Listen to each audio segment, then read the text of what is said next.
Okay, welcome back to 126. We're going to do a video today on problems from 4.1 and 4.2. So I think this is the first video I've done for 126 with the new setup here. I'd mentioned that I might be going to doing YouTube live videos. I've put that in the garbage, that idea.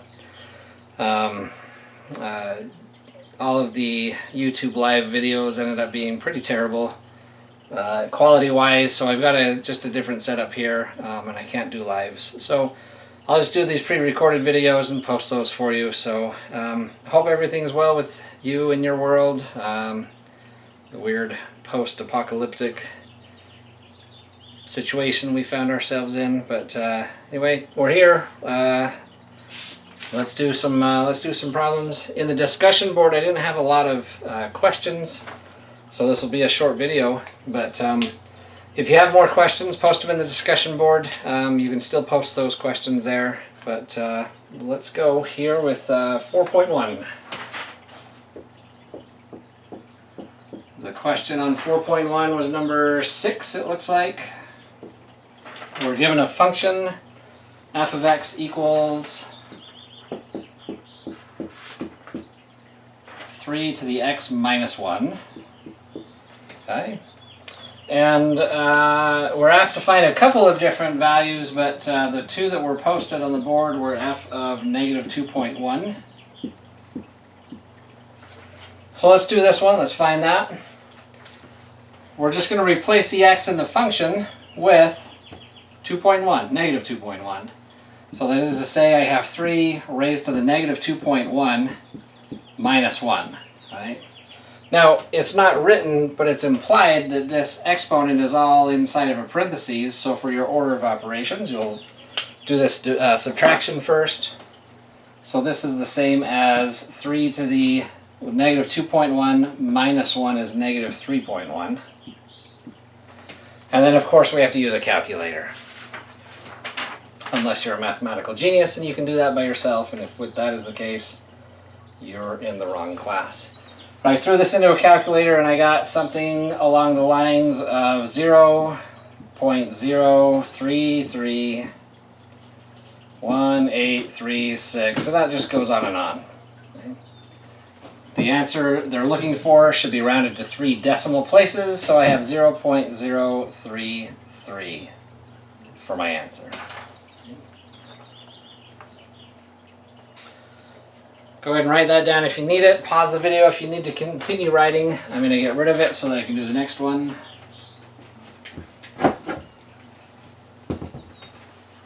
Okay. The next one is f of 1/5.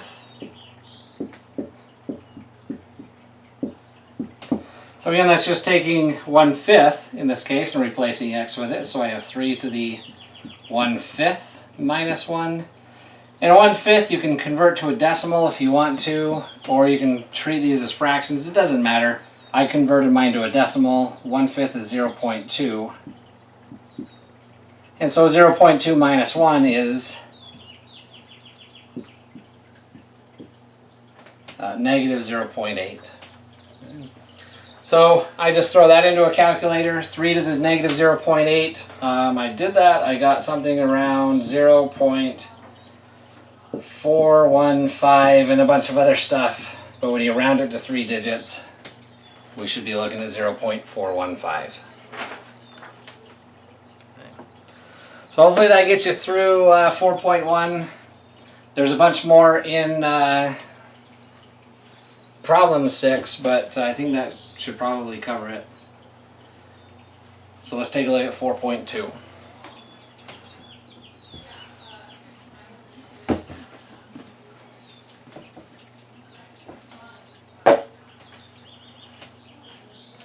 In 4.2, number 4, I think, was asked. And it just says find the graph of e to the x minus 2. That x minus 2 is in the exponent here. I think they call it g of x or something like that. But all we're doing is shifting the graph, the known graph of e to the x. So e to the x goes like this. It has a couple of known points, easy points. If x is 0, e to the 0 is 1, so I have the point 0, 1 on this graph.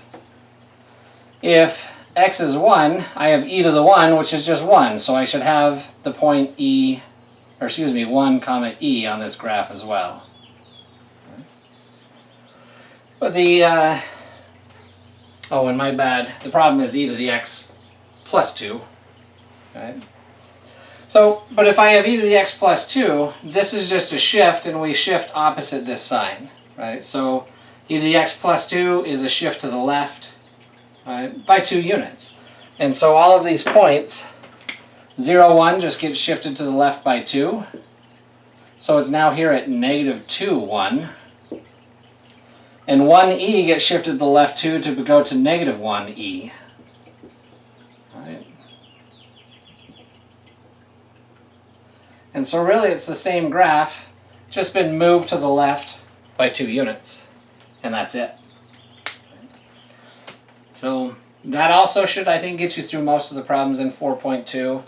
I am looking at the homework right now. And it looks like most of those questions are pretty similar to this. So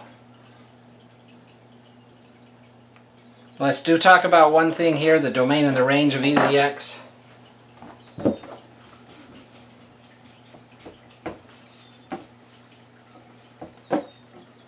So if I have e to the x, I just drew it out. It goes through that point 0, 1, as most exponentials do before they get shifted. Right? But the domain is everything. Right? There's no x value that I can't put into this and not find a y value that is associated with it. So the domain is all real numbers, or if you like, it's negative infinity to infinity. Those two things are the same. The range, however, right, the range is all of the y values, and so this goes up and up and up and up forever, so I've got all of my positive y values covered. But as we come to the left, this asymptotically approaches 0, but it never gets there. It'll cover every number up to 0, but not 0 itself. And so the range is actually 0 excluded, but everything above 0, so 0 to infinity. Right. Now that's a v to the x, but if I start shifting stuff around, let's see what happens. We just graphed e to the x plus 2, right? And that was just taking this graph and shifting it to the left by 2, and so that looks like this. But as you can see, my domain doesn't change. There's no x value I can't put in and find a y value associated with it. And my y values don't change, right? Because I'm just shifting this thing left and right, but it goes left and right forever. So there's no numbers that are excluded anymore. So my domain is still all real numbers. My range is still 0 to infinity. So in a shift left and right, I don't have any effect on my domain and range, just of the values in the graph itself. But let's take a look and see what happens if I were to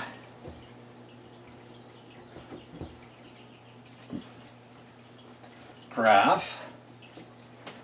Instead of e raised to the x plus 2 power, I'm going to graph e raised to the x and then plus 2 but not part of the power. So you have to be careful here as to whether that plus 2 is part of the exponent or if it's off to the side. I want it off to the side so that it's e to the x, and then I add 2 to that, and that 2 is now a shift up. And so all of these values, this e to the x, they get shifted up to, and my asymptote, this normally here at 0, also gets shifted up to.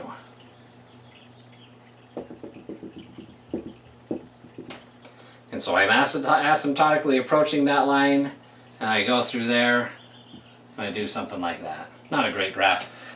But you can see that my range is still all real numbers. Or excuse me, I misspoke. The domain is still all real numbers. But the range is now not these numbers between 0 and 2 anymore. And it's not 2 because that's my asymptote, so it's now 2 to infinity. So I do have to watch out for that. A vertical shift up and down is going to affect my range, where a horizontal shift left and right is not going to affect the domain or the range. So be aware of those. All right. Again, post questions in the discussion boards. Let me know what you think about this new video. This is the first video, I think, with the higher quality. So let me know if you can see this better. I hope so. From what I can see, I'm looking at it right now. It looks pretty good to me. So hopefully this will be better. I think this is how the rest of the course is going to be on these videos. Maybe I'll try to get my head in the frame. I don't know who wants to look at my head, but here we are. So, all right, peace.